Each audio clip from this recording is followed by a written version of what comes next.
In 2016, when Bernie lost the nomination, I was pretty mad. I never thought to see myself 4 years later and be happy that Bernie Sanders has dropped out of the race. Now, why has he dropped out of the race? Well, a lot of people are saying it's because of the coronavirus, which I think it's a bunch of BS because the coronavirus incident has only been going on since March. We all know since Super Tuesday, Bernie has been basically losing to Biden, I mean by a lot of delegates. So I think one of the reasons why is because people in general, they just don't like socialism, especially people that are mostly living in rural areas. Because think about it.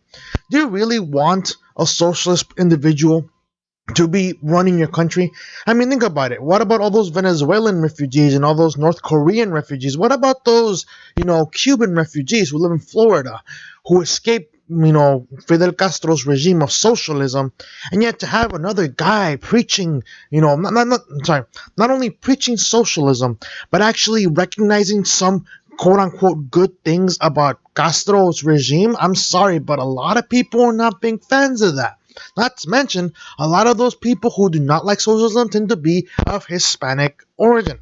So that's one of the reasons why I think that was the case. But also, in my case, I think that the reason why Bernie Sanders lost, and I mean by a lot in this case, compared to his 2016, run, is the amount of candidates that were in the race. If you go back to 2016, how many candidates were there running for the Democratic nomination? I can name you three off the top of my head because I was following it.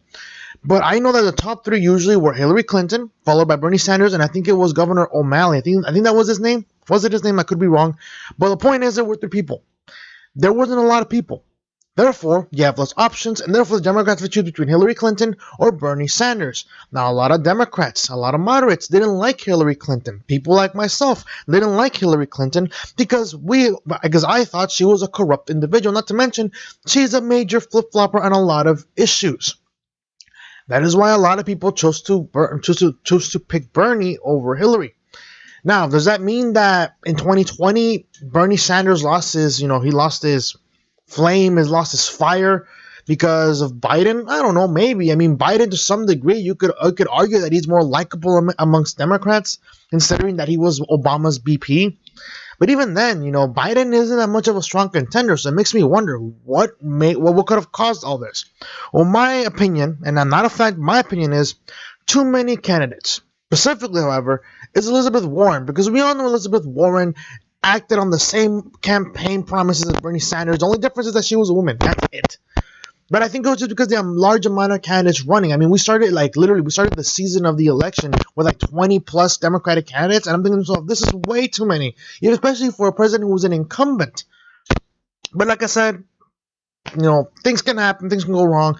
But Bernie Sanders lost, in my opinion, is because there was a large amount of candidates, too many choices, therefore dividing the party by a lot. Some people were Younger bust, Tulsier bust, others were Klobuchar bust. There was no unity in this party. Unlike the Republicans, when it came to Trump, sure, there was some faction of never-Trumpers, but to some degree, the Republicans said, as much as I do not like Trump, I'm willing to stand behind my nominee. Other Democrats in 2016 didn't do that. 2020, a lot of Democrats are not willing to do that. Look at what happened in 2016. A lot of pro-Bernie individuals chose not to vote. I was the one who chose not to vote. And others chose to vote for Trump because they didn't like Hillary. But let's see what's going on, because apparently, despite of everything that's going on with the coronavirus, Donald Trump has enough time to talk about Bernie Sanders and why he thinks he dropped out. So let's read a little bit, shall we? Trump on Bernie dropping out. We all know who to thank and why this actually happened. I mean, maybe him and I could have some sort of, similar response, but let's find out, shall we? On Wednesday, Democratic Socialist Senator Bernie Sanders, independent from Vermont, finally threw in the towel, suspended his campaign, and President Trump suggests there's one particular person to thank for his demise and a bunch of other folks in the party he was hoping to lead that are celebrating. Shortly after informing his campaign staff of his decision in a call, the Vermont senator announced the suspension of his campaign on a live stream Wednesday. I wish I could give you better news, but I think you know the truth, and that is what we are now, some 300 delegates behind Vice President Joe Biden, and the path towards victory is virtually impossible, said Sanders, as reported by CNN. So while we are winning the ideological battle, and while we are winning the support of so many young people and working people throughout the country, I have concluded that this battle for the Democratic nomination will not be successful. And so today, I am announcing the suspension of my campaign. I'm gonna stop a little bit here. Yes, I would agree that a lot of young people tend to flock towards Bernie Sanders. I myself, in my recent anthropology class, because we all know how useful anthropology is when it comes to teaching U.S. history. But again, I have to take it because college apparently knows what's best for me rather than I know what's best for me. But no, in my anthro class, you'd be surprised how many young people actually support Bernie Sanders. And when I choose to wear my Trump 2020 hat to college, and I know it's related to suicidal thing, but I just want to wear it because, it's free speech, right? But when they look at me with my Trump 2020 hat on, they look at me and they look at me in disgust, right? And it's pretty funny to watch.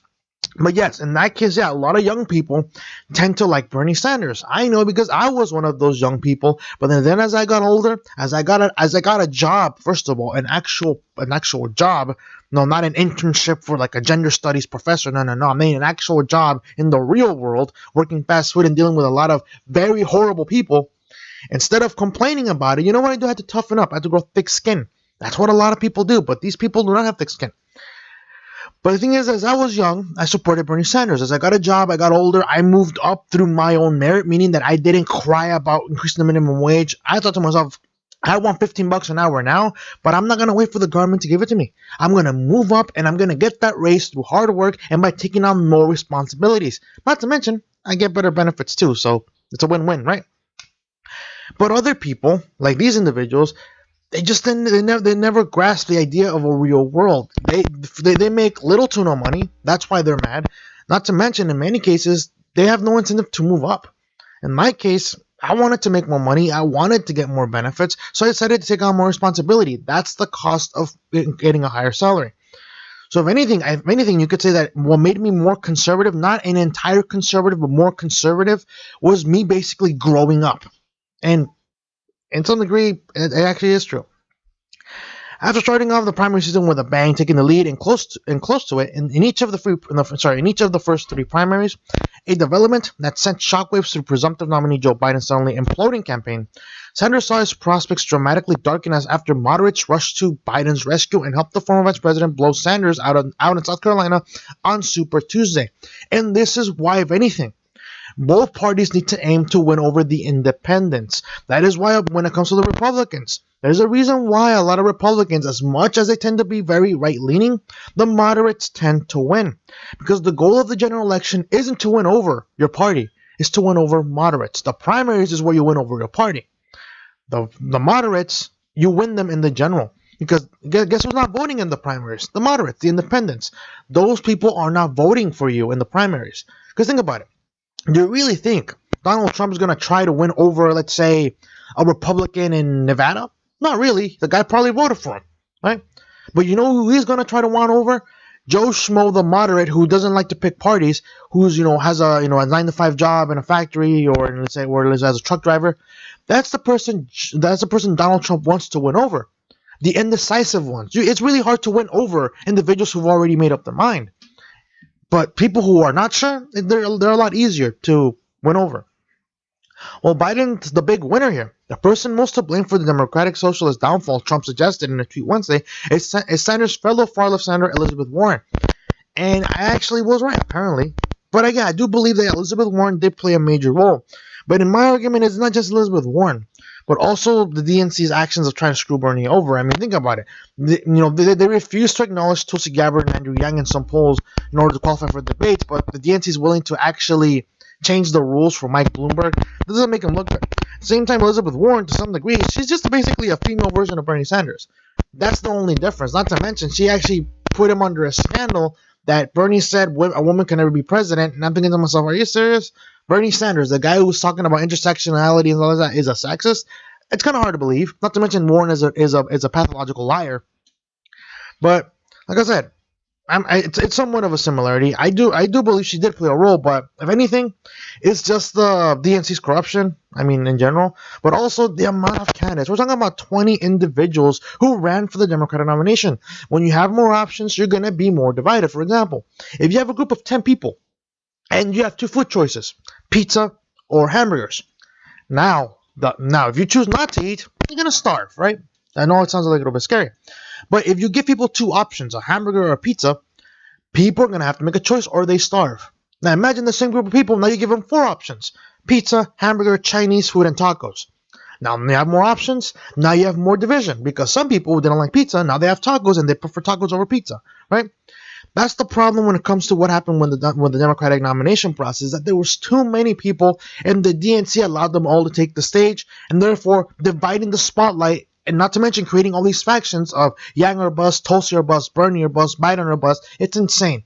But that's what happens when you decide to let a lot of people in, and you expect everyone to be unified afterwards. Not really. Though he suggested that Warren derived most of the credit for Sanders' second presidential failure, in the end, Trump suggested it was the Democratic establishment that torpedoed his campaign. Thank you very much, Donald Trump. Now, I don't know if you're aware, but a lot of people have called out Trump, and not really called out Bernie, but have called out Bernie for his inability to stand up for himself. When he lost to Hillary in 2016, a lot of people they were hoping that Bernie would run as a third party. Not because he would win, but to send the DNC a message that you screw with the people, you basically screw yourself over. You mess with the people, you're gonna have a bad time. But unfortunately, Bernie Sanders chose not to do that. After he endorsed Hillary, a lot of people, such as myself, lost faith in the guy. Not to mention, started displaying that the guy doesn't have a spine. He can't stand up for himself. When Black Lives Matter activists took over his stage, what happened? The guy just backed away. Not like nothing happened. During this campaign trail, when Bernie Sanders was interrupted again by a bunch of animal rights protesters, the guy tried to stand up for himself, but he failed miserably. And is that the person you want to stand up to people like Kim Jong-un or Vladimir Putin? No, you want someone like Trump, the guy who has a spine and is able to stand up for himself. This ended just like the Democrats and the DNC wanted, same as crooked Hillary fiasco. Trump said, referring complaints that the Democratic National Committee rigged the nomination process in favor of Hillary Clinton in 2016, the Bernie people should come to the Republican Party, trade, and I think a lot of people might just do that. Like I said, it might be an instant trade, it might be a long-term trade in my case, right? Because I was a Bernie supporter, but as I got older, as I saw Bernie getting screwed over by Hillary and the DNC, and after seeing Bernie basically betray his morals and principles, if he even had any in the first place, to endorse Hillary, it made me realize that maybe the people that I think are fighting for me are not actually caring, are actually not that caring for me. But anyways, I'm glad that Trump actually has the guts to call it out. If only Bernie could do the same. In the follow-up post, Trump expressed surprise that Sanders wasn't immediately giving his delegates to Biden. Wow, Bernie is unwilling to give up his delegates and wants more of them, Trump wrote. What's that all about?